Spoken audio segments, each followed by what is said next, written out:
Hello everyone, welcome in RK Tutorials Simdega YouTube channel. I am RK sir. Today we are going to discuss about important translation number 5 because previous class already you know that we have completed the translation number 4. So today we will discuss new type of sentence. So firstly I will discuss in Hindi, then it will be better for you. So यदि आपको sentence मिले हिंदी में कैसे, ने वाला था, ने वाली थी, ने वाले थे।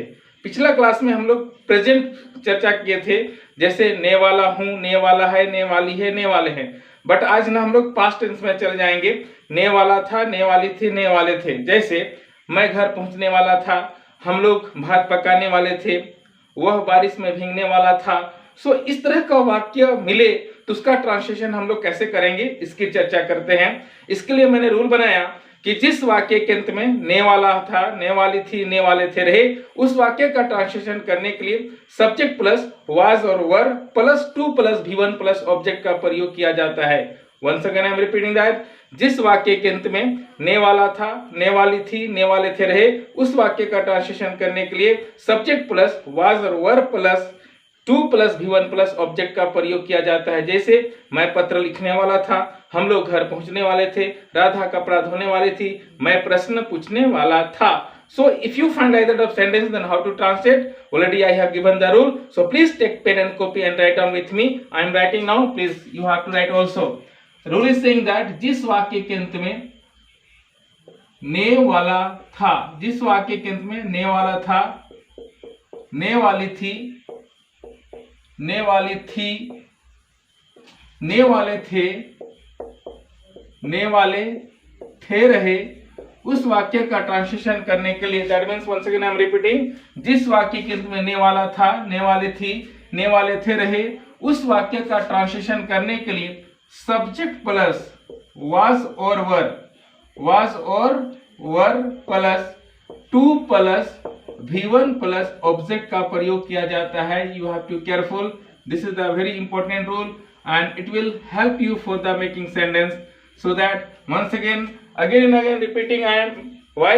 Because if you repeat again and again, if you say again and again, then easily you can remember and easily you can use. That's why I am saying that जिस वाक्य के अंत में ने वाला था, ने वाली थी, ने वाले थे रहे, उस वाक्य का ट्रांसलेशन करने के लिए सब्जेक्ट प्लस वाज और were plus two plus V1 plus object का प्रयोग किया जाता है। Firstly I am taking the Hindi example, so please look and right. मैं घर पहुंचने वाला था, मैं घर पहुंचने वाला था, मैं घर पहुंचने वाला था, हम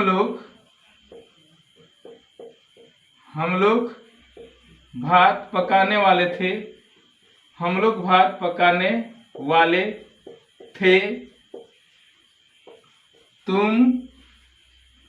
तुम भीगने वाली थी, भीगने वाली थी, वह कपड़ा धोने वाला था, वह कपड़ा धोने वाला था, वह कपड़ा धोने वाला था, वे लोग आम तोड़ने वाले थे, तोड़ने वाले थे। आई कैन से राम गणित बनाने वाला था, राम गणित बनाने वाला था। I can say Sita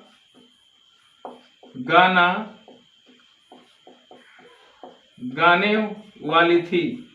so that whatever I have taken the Hindi example, you are looking here, ने वाला था, ने वाले थे, ने वाली थी। Again you can look here, ने वाला था, ने वाले थे, हियर ने वाला था, again you can look here, ने वाली थी। So that if you find like that of sentence in Hindi, then easily you can use, what is the rule? The rule is that subject plus was or were plus two plus V1 plus object. So that you have to remember the rule and you have to take example, whatever I have taken.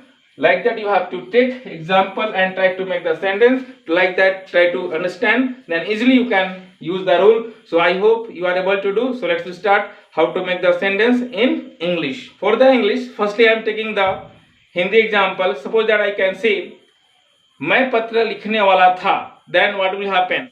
I was to write a letter. I was to write a letter.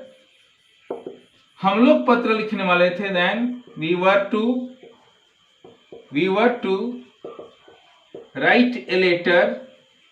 If I say तुम पत्र लिखने वाला था, then you were to write a letter. You were to write a letter. If I say वह पत्र लिखने वाला था, then he was to write a letter. He was to write a letter. Very simple. Only you have to focus the rule. If I say वह पत्र लिखने वाली थी, then she was to write a letter. She was to write a letter. If I say that वे लोग पत्र लिखने वाले थे, then they were to write a letter. They were to write a letter. If I say Ram पत्र लिखने वाला था, then Ram was to write a letter. So let's discuss in Hindi, because already we have discussed in previous class in Hindi, and most of the time you are commenting me and you are saying me, sir please you have to explain in Hindi. That's why I am saying in Hindi. So हमारा rule क्या है? Subject plus was and verb plus 2 plus V1 plus object. तो subject के रूप में मैंने क्या लिया? I, we, you, he, she, they and Ram. ये सारा क्या हो गया? सब्जेक्ट. सब्जेक्ट के बाद हमारा क्या रूल है? वाज और वर्ब. आपको पता है ना किसके साथ?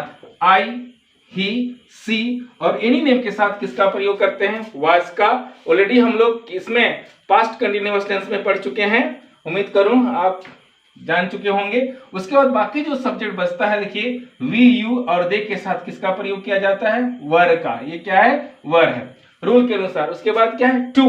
तो आप देख रहे हैं सभी वाक्य में क्या है? टू. उसके बाद वर्ब का पहला रूप. तो वर्ब का पहला रूप के रूप में मैंने क्या लिया? राइट. उसके बाद क्या है? ऑब्जेक्ट के रूप में ए लेटर. तो फाइनली हमारा रूल क्या बन रहा है? देखिए सब्जेक्ट प्लस वाज और verb plus 2 plus V1 plus object. If I say in Hindi, then I can say that means Hindi translation. I was to write letter. मैं पत्र लिखने वाला था. We were to write letter. हम लोग पत्र लिखने वाले थे. You were to write letter. तुम पत्र लिखने वाला था. He was to write letter. वह पत्र लिखने वाला था. She was to write letter. वह पत्र लिखने वाली थी. They were to write letter. वे लोग पत्र लिखने वाले थे. Ram was to write letter. Ram पत्र लिखने वाला था. मैं पत्र लिखने वाला था. हम लोग पत्र लिखने वाले थे. तुम पत्र लिखने वाला था. वह पत्र लिखने वाला था. वह पत्र लिखने वाले थे. वे लोग पत्र लिखने वाले थे. राम पत्र लिखने वाला था. Like that you can take lots of example. So that I am taking one more example. If I say that मैं अंग्रेजी सीखने वाला था, then I was to learn English. हम लोग अंग्रेजी सीखने वाले थे. We were to learn English. तुम अंग्रेजी सीखने वाला था. You were to learn English. वह अंग्रेजी सीखने वाला था. He was to learn English. वह अंग्रेजी सीखने वाली थी. She was to learn English. वे लोग अंग्रेजी सीखने वाले थे. They were to learn English. And Ram अंग्रेजी सीखने वाला था. Ram was to learn English.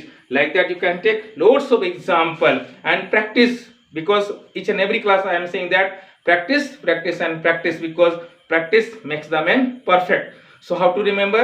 जिस वाक्य के अंत में, very easy, so that please you have to remember and try to use. जिस वाक्य के अंत में ने वाला था, ने वाली थी, ने वाले थे रहे, उस वाक्य का ट्रांसलेशन करने के लिए सब्जेक्ट प्लस वाज और verb plus 2 plus V1 plus object का प्रयोग किया जाता है. इन हिंदी एग्जाम्पल, मैं पत्र लिखने वाला था. हम लोग गाना गाने वाले थे. राधा कथक नाचने वाली थी. वे लोग नदी पार करने वाले थे.